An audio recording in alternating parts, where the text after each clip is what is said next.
Chers amis téléspectateurs et amis auditeurs, que la grâce de Dieu se multiplie dans votre vie. Nous sommes très heureux ce matin ou ce soir, ça dépend de l'heure à laquelle vous allez nous suivre. Nous bénissons Dieu parce que nous savons que vous êtes nombreux à suivre la parole de Dieu à travers cette émission. Nous sommes vraiment convaincus de ce que le Saint-Esprit continue à faire dans vos vies à travers ces paroles que nous partageons avec vous au moyen de cette émission. Je bénis Dieu pour tous les amis qui se sont abonnés, qui continuent à s'abonner à notre chaîne, et je vous invite vraiment à rester connectés parce qu'il y a des grandes choses que nous allons partager dans cette émission. Notre émission, comme d'habitude, nous avons un grand thème que nous abordons depuis quelques semaines. Nous parlons de la marche avec Dieu. Aujourd'hui, nous allons, dans le même thème, mais aborder un autre aspect de la marche avec Dieu. Il y a une préoccupation que je voudrais éclairer. Il y a des questions qui nous ont été posées auxquelles je voudrais répondre à travers cette émission. On marche avec Dieu sans le voir. On marche avec Dieu sans entendre sa voix audible.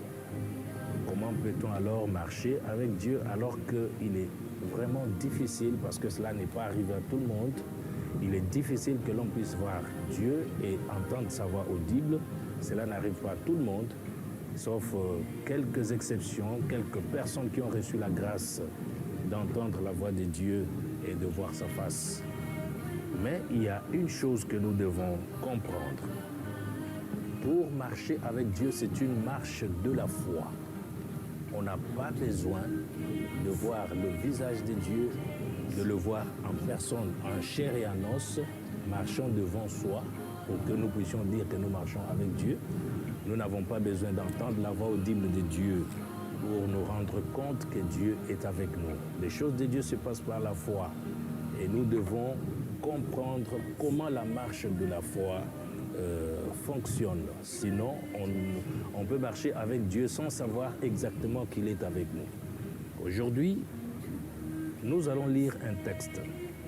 Ce texte va nous aider à comprendre comment peut-on être sûr que nous marchons avec Dieu. Il y a deux choses, par le Saint-Esprit et à travers un homme que Dieu a placé devant soi.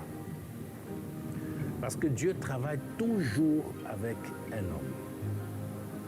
Dieu, certes, est invisible, mais il travaille à travers l'homme. Il utilise un homme. Il nous fait entendre sa voix à travers la voix d'un homme.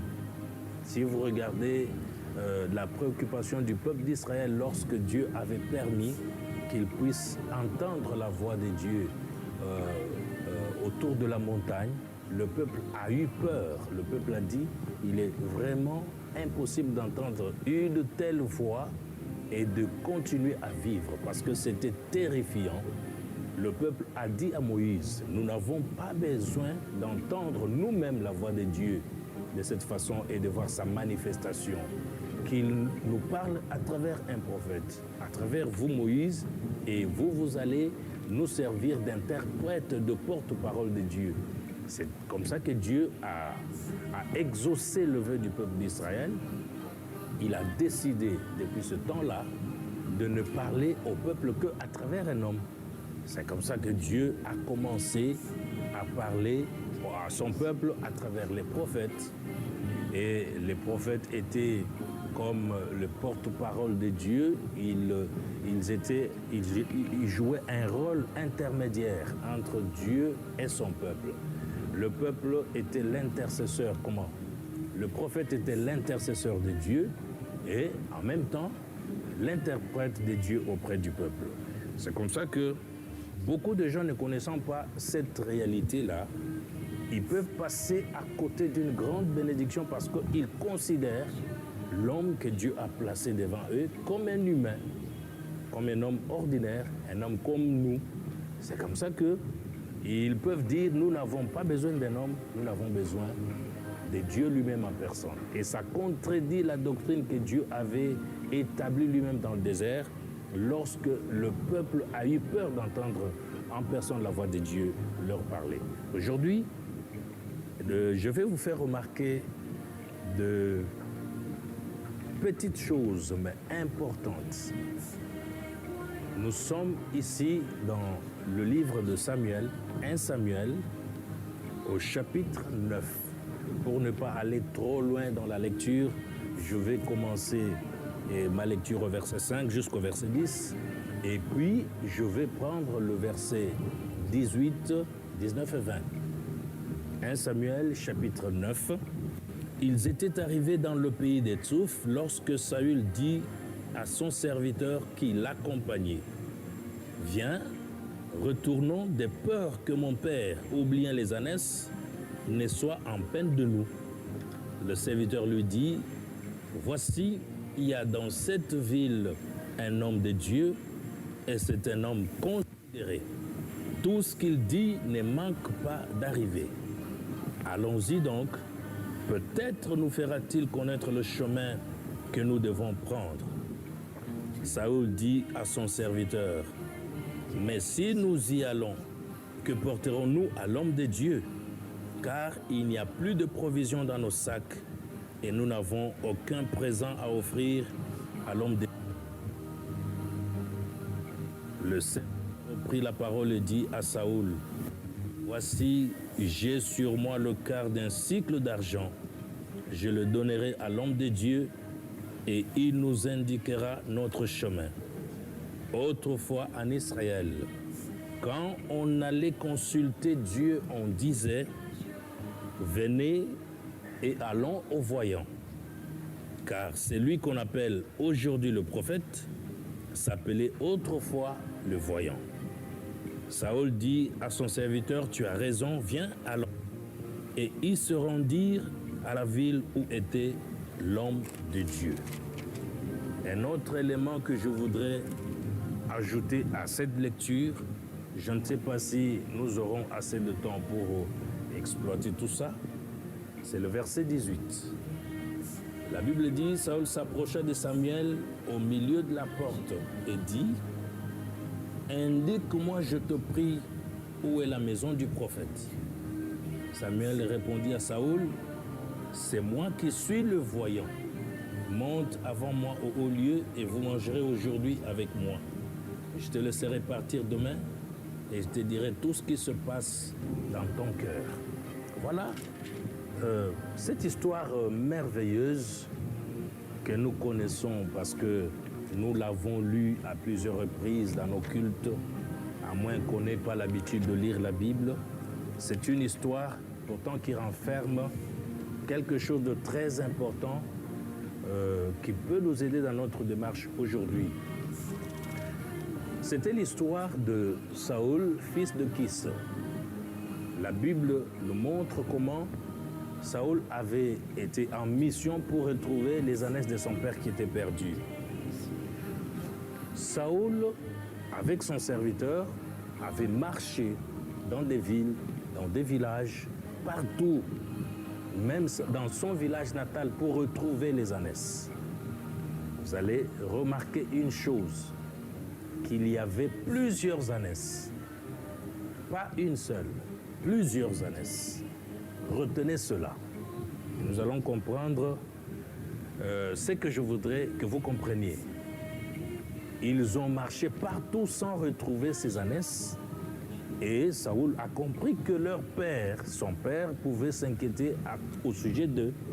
Alors, il a dit à son serviteur, « Retournons à la maison parce que notre père peut se faire de la peine au sujet de nous. Il peut s'inquiéter parce que ça fait des jours et des jours que nous avons cherché les ânesses sans les trouver. Il y a beaucoup de gens aujourd'hui qui ont cherché beaucoup de choses, des années et des années sans retrouver ce qu'ils ont cherché. Il y a beaucoup de gens qui ont cherché la santé, qui ont cherché le bonheur, qui ont cherché la fécondité, qui ont cherché le travail plusieurs années, ils sont allés partout, chez les féticheurs, chez les marabouts, dans des églises, dans des religions, sans retrouver ce qu'ils ont cherché. C'était le cas avec Saoul et son serviteur. Alors, il était découragé apparemment. Il a dit à son serviteur, retournons. Je bénis Dieu pour ce serviteur. C'est un serviteur, je voudrais que beaucoup de grands, beaucoup de hommes élevés aient à leur côté des gens comme le serviteur de Saoul. Le serviteur de Saoul était capable de lui donner un conseil divin. Par contre, il y a des gens qui sont autour des hommes élevés, autour des politiciens, autour des pasteurs, autour des ministres, pour les amener chez les marabouts, pour faire la commission des femmes, pour les amener chez les féticheurs. Ils connaissent tous les féticheurs du Bandundu, du plateau de Bateke, de ceci, cela. Ici, c'est un serviteur qui a des conseils divins à donner à son maître. Il lui dit, il est hors de question que nous puissions retourner les mains vides à la maison. Il y a une chance qui nous reste. Allons dans cette ville. Voici, dans cette ville, il y a un homme de Dieu. Allons le voir. C'est un homme considéré. Tout ce qu'il dit ne manque pas d'arriver. Si nous allons le voir, il nous montrera le chemin. Ça, c'était quelque chose, je ne sais pas si Saoul avait compris d'emblée. Le chemin au singulier. Plusieurs ânesses perdues. Les ânesses ne sont pas des humains qui peuvent marcher en ligne, en file. Je crois que chacune des ânesses a dû prendre une direction appropriée. Mais le serviteur de Saoul lui dit, si nous voyons cet homme de Dieu, il nous montrera le chemin que nous devons prendre. Et dans ce chemin, nous allons retrouver toutes les ânesses que nous avons perdues. Je me rappelle de l'apôtre Paul qui dit, nous avons tout pleinement en lui, parce qu'il est le chef de toute principauté et de toute domination.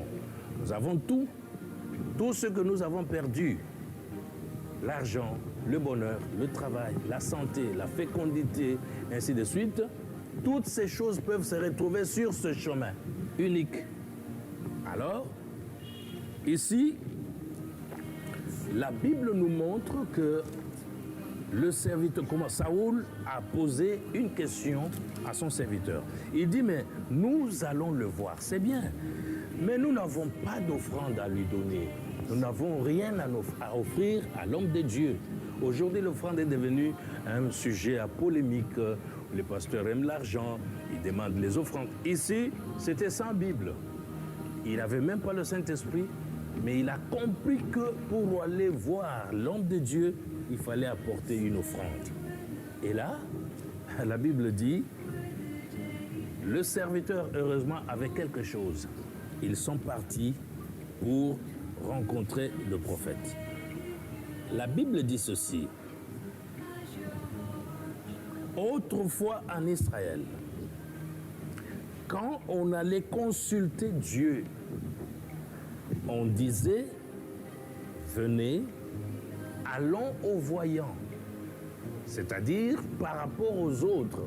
Les autres étaient des aveugles. Seul le prophète était capable de voir. C'est pour cela qu'on l'appelait voyant. Comme Dieu, on ne pouvait pas le voir. Dieu, on ne pouvait pas le toucher.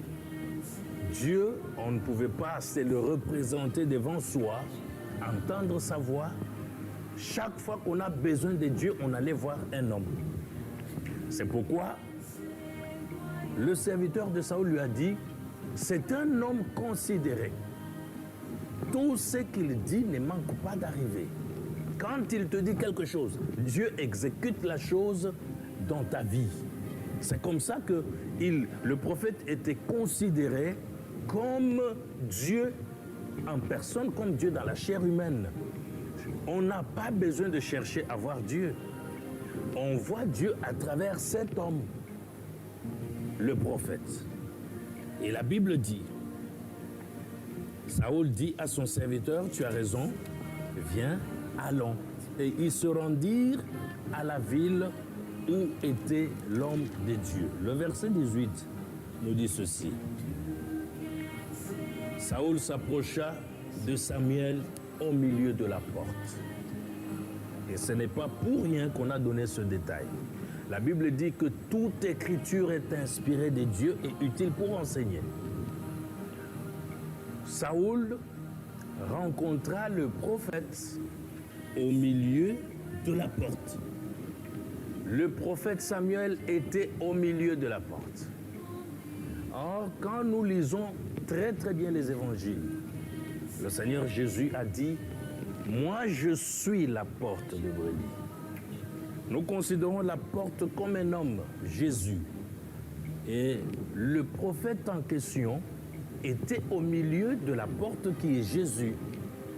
Aujourd'hui, tous les prophètes ne sont pas au milieu de la porte. Il y a des prophètes, entre guillemets, qui se font appeler prophètes, mais qui n'ont pas Jésus dans leur vie, ou en qui Jésus n'est pas. Ils ne marchent pas avec Jésus, mais on les appelle prophètes. Et pourtant, ce sont des prophétiseurs, des devins, qui disent la bonne aventure, qui jouent avec la psychologie, et ils sont capables de détourner beaucoup de gens faibles sans connaissance. Il faut savoir et vérifier si le prophète lui-même est à la porte. S'il n'est pas au milieu de la porte, alors on ne peut pas lui faire confiance. Il a trouvé Samuel au milieu de la porte. Et la Bible dit, il a posé une question. Il lui dit ceci, « Indique-moi, je te prie, où est la maison du prophète ?» Au lieu de demander où est le prophète, lui demande où est la maison du prophète. Et ça, c'est une erreur que beaucoup de gens commettent. Tu n'as pas besoin de la maison du prophète, tu as besoin du prophète. Tu n'as pas... L'Église de Dieu ne sauve pas. Mais le Dieu de l'Église sauve. La maison de Dieu ne sauve pas. La maison de Dieu ne bénit pas. Mais le Dieu de la maison bénit et il sauve. C'est pourquoi il y a des gens qui sont dans une maison, des gens qui sont dans une église, ils sont dans une religion, mais ils n'ont pas le Dieu de cette église. Ils n'ont pas le Dieu de cette maison. Et ils peuvent passer toute leur vie à chanter, à danser, à parler, à crier dans une église, mais ils n'ont pas une expérience personnelle avec le Dieu de l'église. Le Dieu de l'église, c'est Jésus-Christ. Quand on n'a pas une relation personnelle avec Jésus, quelles que soient les années qu'on a passées à l'église, toutes ces années-là sont vaines. Ça ne changera rien. Lui pose la question, indique-moi où est la maison du prophète. C'est pourquoi il y a même une polémique au sujet de la dîme, lorsqu'on dit qu'il faut apporter la dîme dans la maison de Dieu, dans la maison du trésor, afin qu'il y ait toujours de la nourriture dans la maison du trésor. Or, la maison du trésor, on pense que la maison du trésor, c'est l'église. Non, non. L'église n'est pas la maison du trésor, parce que dans l'église, il n'y a aucun trésor. Mais dans l'homme qui dirige l'église, il y a des trésors. C'est l'apôtre Paul qui bénissait les fidèles. Il disait, moi j'ai sémé en vous les biens spirituels, par la parole, par mes déclarations. Ce n'est pas la maison qui a sémé en vous les biens spirituels. Donc la maison du trésor, c'est un homme. Ici, lui pose la question au sujet de la maison du prophète. Mais écoute la réponse du prophète. Samuel répondit à Saoul, c'est moi qui suis le voyant. Lui demande, montre-moi la maison du voyant. Le prophète ne lui montre pas la maison du voyant, il dit, c'est moi qui suis le voyant, tu n'as pas besoin de la maison. Et il enchaîne en disant, monte devant moi au haut lieu et vous mangerez aujourd'hui avec moi. Je te laisserai partir demain et je te dirai tout ce qui se passe dans ton cœur. Et quand le prophète a parlé, Saoul n'a plus posé la question sur la maison, parce que la maison n'aurait rien fait dans ce cas. Et là, il faut que les gens comprennent. Ils confondent l'Église et l'homme de Dieu. Ils confondent la religion et l'homme de Dieu. Ils confondent, je ne sais pas, l'assemblée locale et l'homme de Dieu. Les choses que Dieu a placées dans l'homme, il ne les a pas placées dans une maison ou dans une religion ou dans une église. Je ne suis pas contre les églises, mais je suis en train d'éclairer une pensée. Et là, la question était que Saoul et son serviteur avaient besoin du chemin. Et dans ce chemin, ils espéraient retrouver ce qu'ils avaient perdu.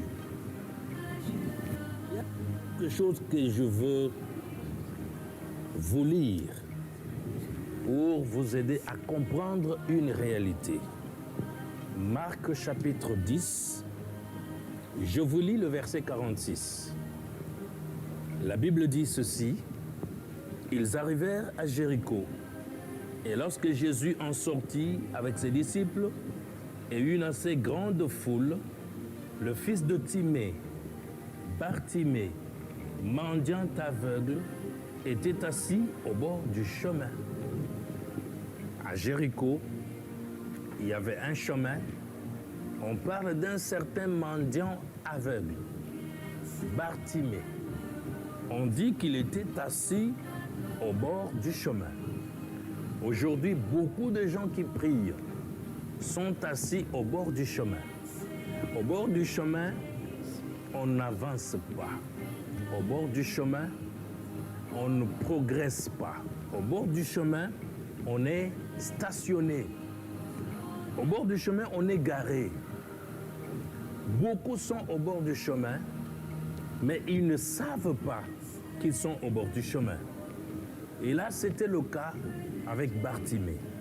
Il était mendiant, il était aveugle. Pendant tout le temps qu'il passait assis au bord du chemin, sa situation est restée la même.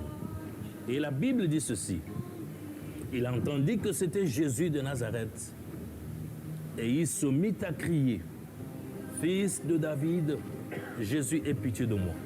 Plusieurs le reprenaient pour le faire taire, mais il criait beaucoup plus fort: Fils de David, aie pitié de moi. Jésus s'arrêta et dit: appelez-le. Et là, j'ai parlé de l'homme à travers qui on peut rencontrer Dieu. Remarquez ici, cet homme, Bartimée, qui était assis au bord du chemin, a attiré l'attention de Jésus parce qu'il criait. Et la Bible dit, Jésus s'arrête, il dit, appelez-le. Jésus n'a pas appelé Bartimée. C'est comme toi qui me regardes. Jésus n'était jamais apparu pour te montrer la Bible, pour te parler. Jésus, tu ne l'as jamais vu. Même si tu l'as vu en songe, même si tu l'as vu dans une vision, il va t'envoyer vers quelqu'un. C'est le cas de Saul, Saul de Tarse, qui a vu Jésus sur le chemin de Damas, je crois. Et Jésus lui dit, entre dans la ville. Il y a un disciple là-bas. C'est lui qui te dira ce que tu dois faire. Jésus ne peut pas t'apparaître et te dire, moi Jésus, je te baptise, moi Jésus, je t'enseigne, et puis comme deviens, je ne sais pas, pasteur ou prophète. Non, non, non. Il te fait passer par quelqu'un d'autre. Jésus dit, appelez-le. Il a demandé aux autres, les disciples qui étaient avec lui, d'appeler Bartimée. Jésus lui-même ne s'est pas adressé à Bartimée. C'est-à-dire que Dieu respecte l'ordre qu'il a établi. Dieu connaît le rôle que l'homme doit jouer dans le travail que Dieu lui-même a commencé à faire. Quand Dieu respecte ses serviteurs, à combien plus forte raison nous? Et la Bible dit, ils appelèrent l'aveugle. Ils appelèrent l'aveugle. C'est les autres qui ont appelé l'aveugle. Ce n'est pas Jésus qui a appelé l'aveugle. En lui disant, prends courage, lève-toi, il t'appelle. Les autres que Dieu a établis, Ils ont dans leur prérogative le droit de nous exhorter, de nous encourager, de nous donner du courage, de nous dire « lèvons-nous, allons vers Jésus ». C'est comme ça que tu te retrouves, aujourd'hui tu es chrétien, tu es chrétienne, tu es enfant de Dieu. Jésus a dit à ses disciples, celui qui vous reçoit, me reçoit. Celui qui me reçoit, reçoit celui qui m'a envoyé. Celui qui ne vous reçoit pas, c'est moi qui n'ai pas reçu. Et là, c'est une réalité. Qu'est-ce qui arrive après? Quand cet homme a pris courage, il a suivi Jésus, il est venu auprès de Jésus. La Bible dit, Jésus prenant la parole lui dit, « Que veux-tu que je te fasse ?» Rabouni lui répondit l'aveugle, « Que je recouvre la vue. » Jésus lui dit, « Va, ta foi t'a sauvé. » Le verset 53 est très important. Aussitôt, il recouvra la vue et suivit Jésus dans le chemin. Au verset 46, vous allez remarquer que la Bible dit il était assis au bord du chemin. Là, il ne marchait pas. Mais quand il a recouvré la vue, il a suivi Jésus dans le chemin. Au bord et dans, c'est deux choses différentes. Donc, en suivant, en entrant dans le chemin, il a commencé à progresser. Tu ne progresses pas parce que tu es peut-être au bord du chemin. Au bord du chemin, on connaît Jésus. Au bord du chemin, on sait ce que Jésus a fait, les miracles qu'il a accomplis. Au bord du chemin, on peut peut-être être membre d'une église, d'une paroisse, comme on dit parfois. On peut être choriste, on peut être même prédicateur, mais sans avoir rencontré Jésus. Et il faut que l'on change de position pour ne plus rester au bord, mais entrer dans le chemin. C'est alors que nous allons progresser avec Dieu en marchant avec lui. Là, c'est le cas de Bartimée. Vous allez rentrer dans le cas de Saoul. Quand il a rencontré le prophète devait lui montrer le chemin. Et quel est ce chemin? Le chemin, c'est Jésus. Un vrai prophète, un vrai pasteur, un vrai serviteur de Dieu, c'est celui, non pas qui montre les ânesses, mais qui montre le chemin.